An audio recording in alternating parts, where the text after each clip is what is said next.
Hello students, मैं अंजू दुआ स्वागत करती हूँ आप सबका आपके अपने यूट्यूब चैनल पर। आज की वीडियो में स्टूडेंट्स हम इशू ऑफ शेयर्स का ही कुछ टॉपिक जो कंटिन्यू करने वाले हैं, दैट इज शेयर्स री इशू। लास्ट वीडियो में जो अभी तक हमने डिस्कस किया था that is four feature of shares.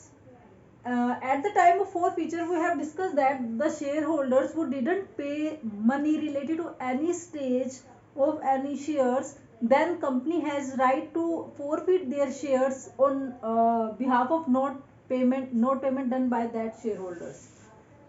जब भी कंपनी नोटिस शेयर करती है उनके साथ कि आपकी पेमेंट ड्यू है, आपको पेमेंट करनी पड़ेगी, फिर भी उसके बाद भी अगर कुछ शेयर होल्डर्स पेमेंट नहीं करते तो कंपनी को कंप्लीटली राइट है कि वो शेयर्स फॉरफिट कर देती है।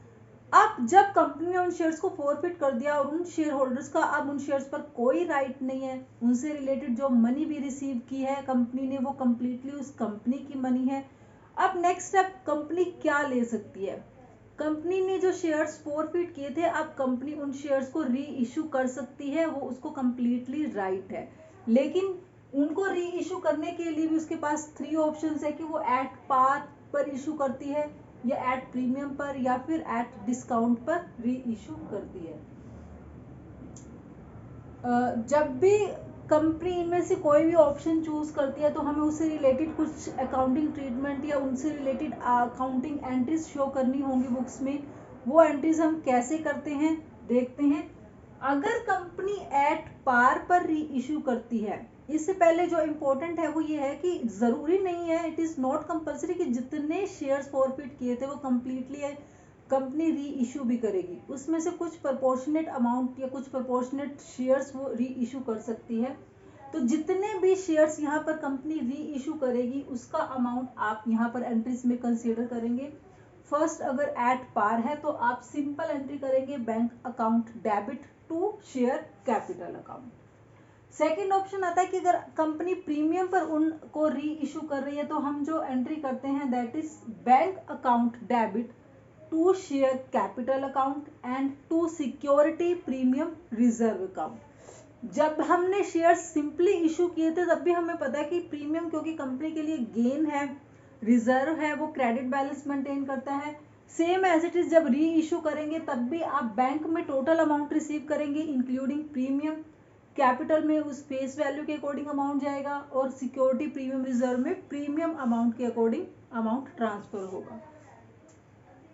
नेक्स्ट आता है कि अगर कंपनी डिस्काउंट पर री इशू करती है तो उससे पहले आपको ये कंसीडर करना होगा कि जब भी कंपनी डिस्काउंट पर री इशू करेगी तो डिस्काउंट का जो अमाउंट है वो उस अमाउंट से एक्सेस नहीं होना चाहिए जितना अमाउंट अभी तक कंपनी रिसीव कर चुकी है।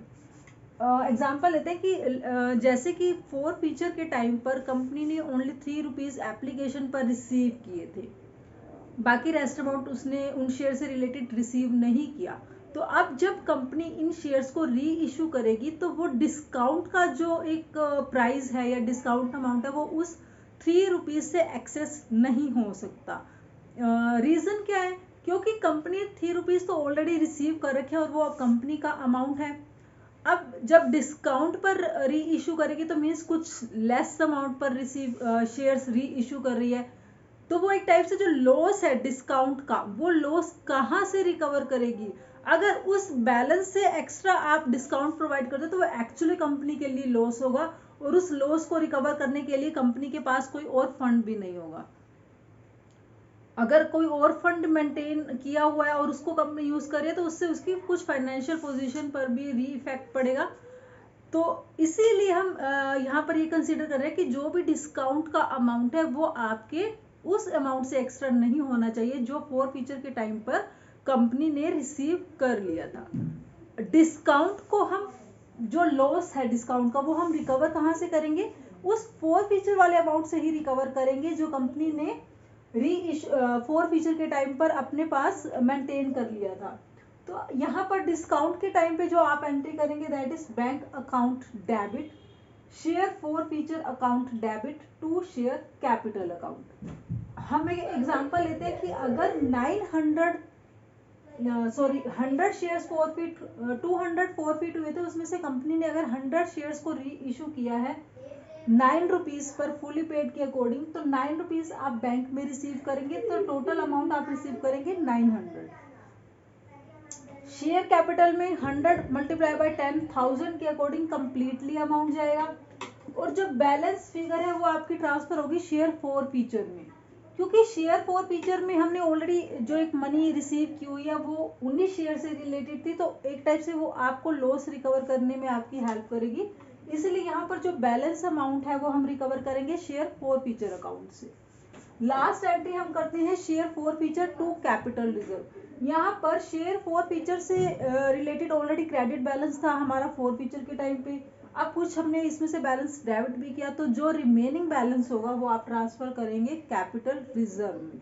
बट यहाँ पर आपको एक चीज और माइंड में रखनी होगी कि मैंने बताया कि नेसेसरी नहीं है कि एवरी टाइम जितने भी फॉरफिट हुए थे वो कम्प्लीटली री इशू भी होंगे, कुछ प्रपोर्शनेट अगर शेयर्स री इशू कर रहे हैं, तो यहाँ पर जब आप बैलेंस अमाउंट फॉर फीचर का कैपिटल रिजर्व में ट्रांसफर करते हैं तो आपको उस बैलेंस को भी प्रपोर्शनेटली कैलकुलेट करना होगा कि कितना अमाउंट उस री इशू शेयर से रिलेटेड है।